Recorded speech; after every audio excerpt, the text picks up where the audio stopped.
বিয়ের প্রলোভন দেখিয়ে তাকে ডিভোর্স করানো হয়েছে। তার পূর্বের স্বামী ছেলে বন্ধু হিসেবে কথা বলে আর একজনের বোর সাথে 4 বছর, সে তো ফিজিক্যালি রিলেশন করবে না। ফিজিক্যালি তো আমার 2টা বাচ্চা আছে। আমার হাজবেন্ড আমাকে অনেক নির্যাতন করতো, বিভিন্ন সময় বিভিন্ন রকমের কথা বলতো, নির্যাতন দিত, এবং তোফাজ্জেল সেই সুযোগটা পেয়ে আমাকে কাজে লাগাই আমাকে বলছে যে তোমাকে আমি বিয়ে করব, তোমার কোনো সমস্যা নেই, তোমাকে কখনো কিছু বলবো না। ও তোমার সাথে খারাপ ব্যবহার করে, আমি তোমার সাথে কখনো খারাপ ব্যবহার করব না, আমি তোমাকে কখনো মারবো না, আমি তোমাকে ভালোবাসবো, এটা করবো এইভাবেতেই সে আর কি আমাকে নিয়ে আসছে, বিয়ের প্রস্তুতি দিয়ে নিয়ে আসছে। আমি আসছি, আসার পরে আমাকে বলছে যে হ্যাঁ আমি তোমাকেই বিয়ে করব। সেই কারণেই আমি ওর জন্যই চলে আসছি যে ও আমাকে বিয়ে করবে। আর ওই তালাক দিয়াইছে, ওই বলছে যে তুমি তালাক দিও, তুমি তালাক দিয়ে আসো। ওর বাসায় যখন আসছি ও নিজে মুখ থেকেই বলছে যে তুমি দিয়ে আসো, আমি তোমাকে বিয়ে করব।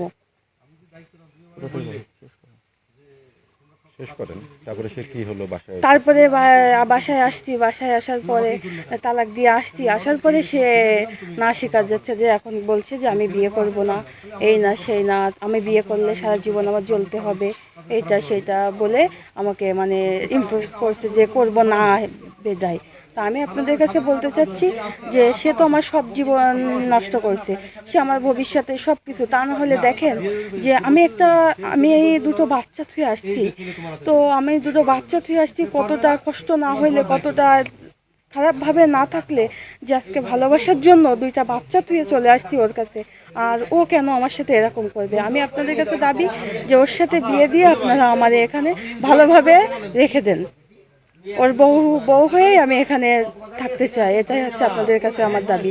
এবং আমার বিষয়গুলো সব কিছুই ওর বাবা মাও জানতো, এখন ওর বাবা মারাও অস্বীকার করে যে আমরা কিছুই জানি না, আমার ছেলে বন্ধু হিসেবে কথা বলছে। কিন্তু আপনাদের কাছে আমার একটা দাবি, যে ছেলে বন্ধু হিসেবে কথা বলে আর একজনের বোর সাথে 4 বছর, সে তো ফিজিক্যালি রিলেশন করবে না। ফিজিক্যালি রিলেশনে তো একটা বন্ধুর সাথে জড়ায় না এইভাবেতে, যে দিনের পর দিন আসা যাওয়া এখানে সেখানে, এইভাবে তো আর সম্ভব হয় না। আর আমারও মনে করেন যে সমস্যা ছিল বিধায় আজকে হাজব্যান্ডের ফ্যামিলি সমস্যা ছিল বিধায় আজকে কিন্তু এত কিছু ঘটছে ওর সাথে, তোফাজ্জেলের সাথে, তা না হলে তো আর হইতো না। এখন কি অবস্থা? এখন অবস্থা, সে তো পলাতক রয়েছে। সে প্রথমেই বলছে যে না আমি পলাবো না, আমি কোথাও যাব না, আমি বাসায়ই আছি, এইভাবেতেই আছি। তো এখন সে পলাইছে, তাকে খুঁজে পাওয়া যাচ্ছে না, তার ফোন বন্ধ। আর সে মানে বলতেছে যে টাকা পয়সা নিয়ে চলে যাও। তো আমি কি টাকা পয়সার জন্য আসছি? আমি তো ইজ্জত বেচতে আসিনি। এখানে চেয়ারম্যান আছে, আরও বিভিন্ন লোকজন আছে, সব একই কথা, টাকা নিয়ে চলে যাও। আমি তো টাকার জন্য আসিনি। আমার কাছে আপনাদের কাছে একটাই দাবি যে আপনারা থেকেই আমার বিয়ের এটা করে দেন, আমি যাতে এখানে ভালোভাবে আপনাদের সুস্থ স্বাভাবিকভাবে সংসার করতে পারি। এছাড়া আমার কোনো পথ নেই, আমার কিন্তু সব কিছু শেষ, এটাই আমার শেষ দাবি।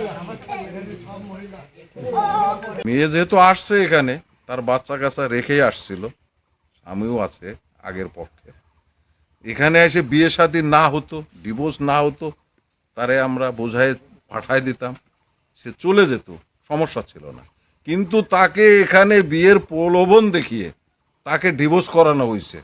তার পূর্বের স্বামী, বাচ্চা কাচ্চা সহ ডিভোর্স করানো হয়েছে এক্ষেত্রে। এবং ডিভোর্স করার পরে এই বাড়িতে আসছে, ছেলে তখন বলছে যে বিয়ে করবে না, চলে গেছে সে বাড়ির থেকে পালাই। এখন আমাদের দায়িত্ব, আমরা সবাই বলবো যে ছেলেকে এখানে হাজির করে যত বিয়ে শাদী সুষ্ঠুভাবে দিয়ে দেওয়া হয়, সেটাই আমাদের দায়িত্ব থাকবে। দীর্ঘদিনের পরকীয়া প্রেম 4 বছর ধরে। তো 2 নৌকা পা দিলে যেটা হয়, উনি মূলত 2 নৌকা পা দিয়েছেন, যার কারণে মাঝখানে 2টা নৌকা সরে গেছে, উনি মাঝখানে পানিতে পড়ে এখন হাবুডুবু খাচ্ছেন। ওনার উক্তি হচ্ছে ওনার হাজব্যান্ডের সাথে ওনার সমস্যা, ঝগড়াঝাটি হতো, মারধর করতো এবং নানাভাবে কথা বলতো, এটা ওনার অভিযোগ। যার কারণে উনি তোফাজ্জল নাকি মুফাজ্জল ওর সাথে সম্পর্ক করে, পরকীয়া সম্পর্ক করে এবং অবৈধ কাজ আপনার মিলামেশা করে। এখন উনি সাংবাদিকদের বোঝাচ্ছেন যে দেখেন, আমি আমার 2টা সন্তান রেখে আসছি, আমি যদি ওনাকে ভালো না বাসি আমার সন্তানদেরকে রেখে আসি, বাহ। দর্শক, পৃথিবীতে সন্তানের একমাত্র যেটা আপন থাকে সেটা হচ্ছে মা। আর মার ক্ষেত্রে সন্তানদের প্রতি পৃথিবীতে সবচাইতে বেশি ভালোবাসা থাকে সন্তানদের প্রতি তার মায়ের। আর সেই মা কিনা সন্তানদেরকে ফেলে রেখে আসছে পরকীয়া প্রেমিকের জন্য। আবার তিনি সাংবাদিকদেরকে মানে উদাহরণ দিচ্ছেন, দয়া দেখাচ্ছেন, দেখেন আমি আমার সন্তানদেরকে রেখে আসছি তার জন্য, সে এখন আমাকে বিয়ে করে না।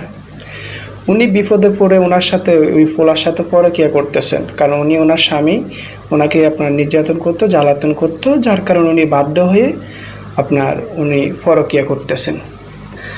আবার অন্যদিকে বোঝাচ্ছেন যে ওনার পোলার ছেলের ফ্যামিলি বলতেছে যে বন্ধু হিসাবে কথা বলতো, তো উনি বলতেছেন যে বন্ধু হিসাবে কথা বললে সে তো আমার সাথে আপনার অবৈধ মেলামেশা করতে পারে না, তো সে তো আমার সাথে সেটা করছে।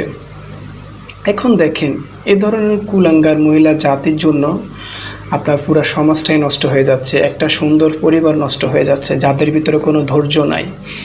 একটু স্বামী কথা বলে স্বামী ভালো না, এখন তার কাছে ভালো লাগতেছে অন্য একটা ছেলের সাথে দিনের পর দিন রাত কাটিয়ে দিন কাটিয়ে এখন স্বামীর দোষ দিচ্ছে, স্বামী ভালো না, ছেলে ভালো, এখন ছেলে তাকে বিয়ে করতেছে না।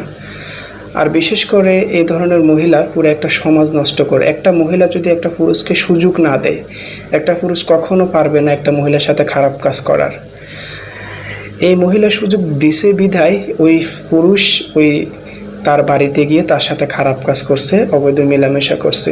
তার স্বামী থাকতো ব্যবসার উদ্দেশ্যে বাহিরে থাকতো বেশিরভাগ, তো সেই সুযোগটা কাজে লাগিয়ে মহিলা ওই পোলার সাথে পরকীয়া করছে। ঘটনাটা মাগুরায়। এই মহিলা বিয়ের দাবিতে 4 দিন যাবৎ অবস্থান করতেছে। ছেলে নাকি তাকে বিয়ে করবে বলে তার স্বামীকে ডিভোর্স দেওয়ায় নিয়ে এসে এখন তাকে বিয়ে করতে চাচ্ছে না। এখন মহিলার দাবি সে তাকে বিয়ে করতে হবে, আর মহিলাকে নাকি ওই এলাকার লোকজন বা ছেলের পরিবার টাকা দিতে যাচ্ছে যে টাকা নিয়ে তুমি এখান থেকে চলে যাও। মহিলার কথা শুনে আমি অবাক হলাম। মহিলা বলতেছে আমি তো এখানে ইজ্জত বিক্রি করতে আসি না, আমি তাকে বিয়ে করতে আসছি। বেটি সম্পর্ক হওয়ার পরে একাধিকবার তার সাথে খারাপ সম্পর্ক করছে পাই আমরা জানা মতে। প্রায় 4 থেকে 5 বছর ধরে নাকি ওই ছেলের সাথে এভাবে পরকীয়া সম্পর্ক করে আসতেছে, খারাপ মেলামেশা করে আসতেছে। আর সে এখানে আসছে বলতেছে সে ইজ্জত বিক্রি করতে আসে নাই, তো কি করতে আসছে? এ ধরনের মায়েদের জন্য মানে খুব একটা দুঃখজনক, হতাশজনক যে ছেলেরা সন্তানরা মায়েদের কাছ থেকে কি শিখবে। আর মায়েদের সবচেয়ে আপন থাকে তার সন্তান, আর সেই সন্তানদেরকে ফেলে এসে এ ধরনের খারাপ কাজ করে। খুবই কষ্ট হয় এই ধরনের মানুষদের জন্য, যারা কিনা নিজের সন্তানকে, যে একটা কথা আছে না, রাসূল সাল্লাল্লাহু আলাইহি সাল্লামের হাদিস ভবিষ্যৎবাণী করে গেছিলেন যে শেষ জামানায় মা তার সন্তানদের প্রতি মায়া দেখাবে না, দয়া দেখাবে না, সন্তানদেরকে অবহেলা করবে, সন্তানদের প্রতি টান থাকবে না, ভালোবাসা থাকবে না। তো বর্তমান যুগে আমরা সেগুলাই দেখতে পাচ্ছি যে এখন বিভিন্ন জায়গায় দেখবেন যে সন্তান রেখে এসে পরকীয়া সম্পর্ক করতেছে, খারাপ কাজ করতেছে। বাস্তবতা কিভাবে মিলে যাচ্ছে সেটা আপনারা এখন বুঝতে পারতেছেন। তো এই হলো তাদের বাস্তবতা, দুঃখজনক বিষয়।